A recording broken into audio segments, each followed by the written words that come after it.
Welcome to the tour. Stops on today's ride include a chat about backcountry riding in Newfoundland and some of the things to consider. The 2012 Ski-Doo sleds are unveiled with some great new technology. We look into the light with Yamaha HID headlights, that is, making night riding a world of difference. We check with the experts about studs and the differences that make the difference. And for some jump and bump, we bring you the Rockstar Race Report. It's all good, so let's ride. STV is sponsored by G-Max Helmets. There's a G-Max for everyone. By Ultimax Snowmobile Belts. Make it a round trip. And by Ski-Doo. Better rides, better riders.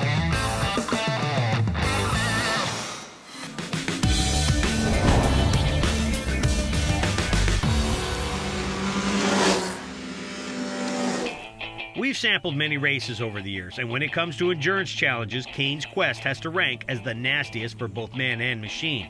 Hosted in Labrador, this event had missed last season due to the extreme mild temperatures messing with the sea ice. It's back on for 2011 and has tweaked the route, which now takes competitors way up north to Kuujjuaq, Quebec, and the grueling terrain this region offers. To get a flavor of what this race is all about, we sat down with Newfoundlander Jonathan Simon from Sledworthy magazine, who's been covering this race since its inception.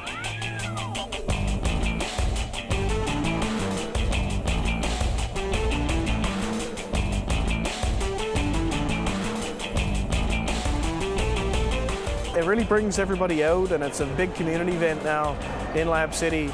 And I've been up there again 3 or 4 years in a row now, and look forward to going up there again in 2011 for the race. And it's been wonderful, and the race itself, so much excitement. They've gotten more exposure year after year from teams from the US and Ontario, Quebec, all over, even the East Coast now. There's people stepping up to enter the race. The sponsors, not only for teams, but for the race itself, the Cain'S Quest team. They're gaining more and more exposure and bigger sponsors and more support. The volunteer support is key up there, so they've gotten good help from people like Canadian Rangers based in Lab City in the area, and it wouldn't happen without the support of the sponsors and the volunteers. Well, it's all off trail, as you know. There's no access to groomed trails. It's a disqualification, so it's all backcountry. It's teams of 2 through, I believe, 2,500 kilometers. It takes them anywhere between 4 or 5 days to and from Lab City. Last Cain'S Quest race, it took them to the coast of Labrador, and which is kind of it's very exciting and very. I'm sure it's an adrenaline rush for those that are actually riding, because you're actually part of the race. That some of the teams took advantage of the actual coastline and the sea ice, which gave them a good advantage in terms of making up time, but quite dangerous at the same time. It is a high-risk race. It's not for your everyday snowmobiler. I take my hat off to any of the guys who throw their hat in the ring for that.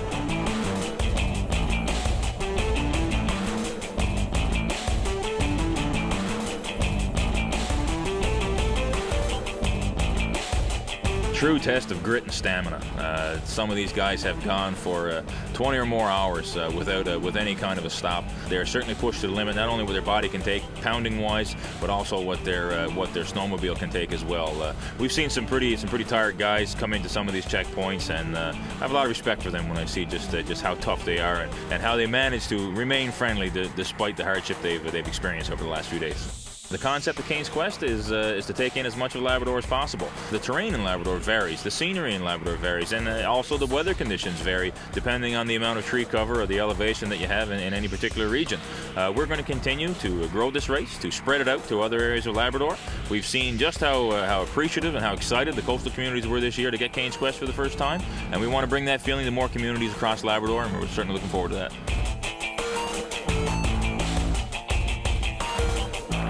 Think you have what it takes to tackle 2,000 plus kilometers of hardcore backcountry racing?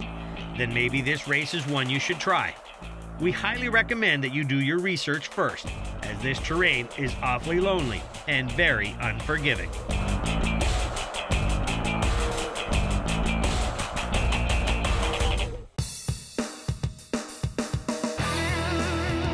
Coming up, bright lights from Yamaha.